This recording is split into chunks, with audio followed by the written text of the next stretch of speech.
Hey guys, new video here. I'm gonna just talk briefly. Not feeling so well, but I wanted to just give an update on the tank. So the sick Discus is back in. I think he's doing okay. He's definitely much smaller than the other ones. I bought all this leopard and this cobalt was the same size as the sick Discus when I got it. Look, look at the difference. Look at the. I mean, you can't. He looks like a baby compared to that guy, right? So yeah, he's back in. I think he's doing well. He's eating. No, he's definitely more aggressive than before. Before I took him out to the quarantine tank or the hospital tank. But yeah, he still has a way to go. He still needs to get some. But I think he'll be okay there. Um, I'm just about to do a major water change, which is basically 50% and then siphon up the gravel or just the sand or the loose debris in there, clean up the glass a little bit. Just to show you kind of what I do. I have a tote, this is like a 20-gallon tote. And I siphon out the water, clean the glass, siphon out the water, remove some dead leaves. And right now I'm filling up this other tote here, which I'm gonna treat with water or with chlorine remover or water conditioner. It's filling up right now with the pump. The pump is a godsend. If you have a big aquarium, like 30 gallons or more, 29 gallons or more, you definitely need a pump. I mean, just to do this without a pump would just be a little bit too warm. To do this without a pump would just be ridiculous. But anyway, so I think the tank is doing pretty well at this point, and there's a couple things that I've learned. So prior to this, I did goldfish, tropical fish, but never something like this.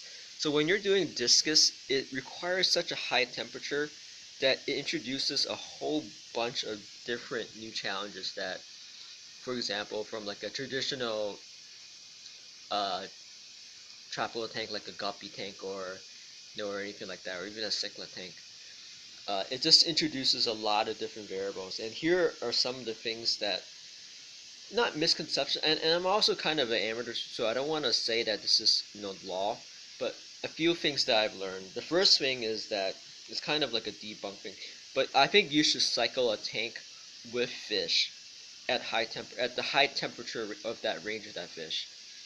And I don't mean like putting in all the fish that you want right away and then cycling a uncycle or doing a brand new tank, but put in like so you have a 20 long or something like that, put in like one or two fish in there, bring it up to get all your aquascape in there, everything, obviously treat the water, get all your everything that your filter set up and whatnot.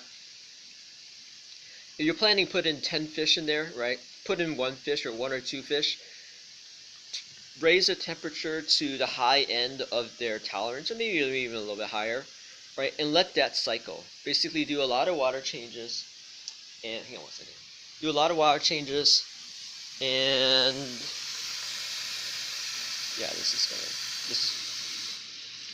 do a lot of water changes, and just do freaking water changes, and you should be fine. They'll cycle the tank really quickly, versus I think the traditional way people are saying is like just set up the tank and let it sit for a few weeks. And I don't think that really cycles the tank.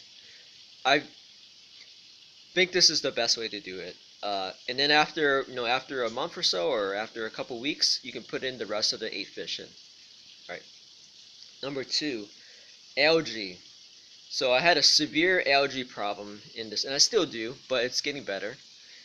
And here's the thing with algae that I've learned used with this discus tank. It is definitely a mix between the amount of fish that you have and the amount of plants that you have.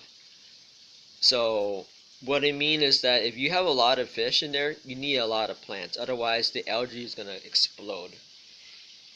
If you don't have a lot of fish, you don't need that many plants. But as I introduced more and more plants into this tank, the algae problem got less and less, to the point where it's just kind of dead algae that I need to scrub off at this point.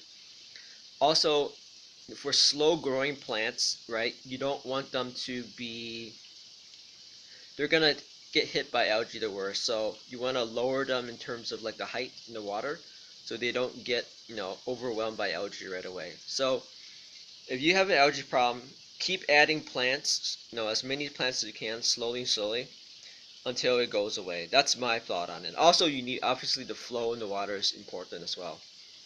Um, so most likely it's a balance between fish bioload and enough plants to take care of that bioload. The third thing is obviously you need to treat your water.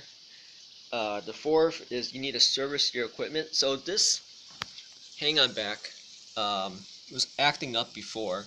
Now it's fine. The flow is decent now. It was because there was a snail stuck in the impeller of the, and I didn't even notice that. I was gonna throw this away, but then I opened it up completely and I serviced it and I found the snail. So that really did it. This also has like a UV light on it, which is kind of cool, but I don't think that really does that much because it's a small light. The fifth thing is, if you have an air stone, replace it with one of these, I guess these are called fry filter or fry sponge filters. I have one. This one is not needed because it's from the hospital tank. I just kept it in there because I wanted to keep the beneficial bacteria on it.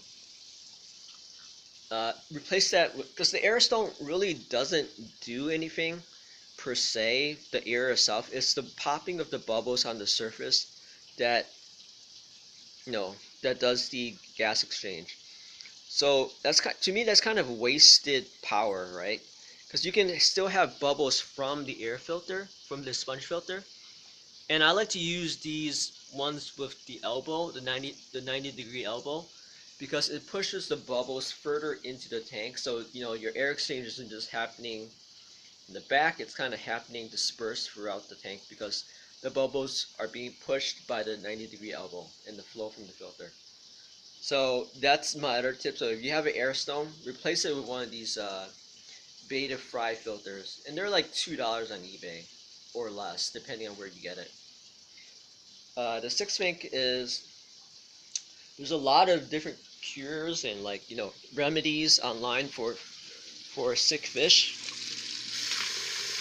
The only ones that really matter, that really work in my opinion, and I think in all other people's opinion, is IchX for external parasites and some type of metronidazole concoction or treatment for internal parasites.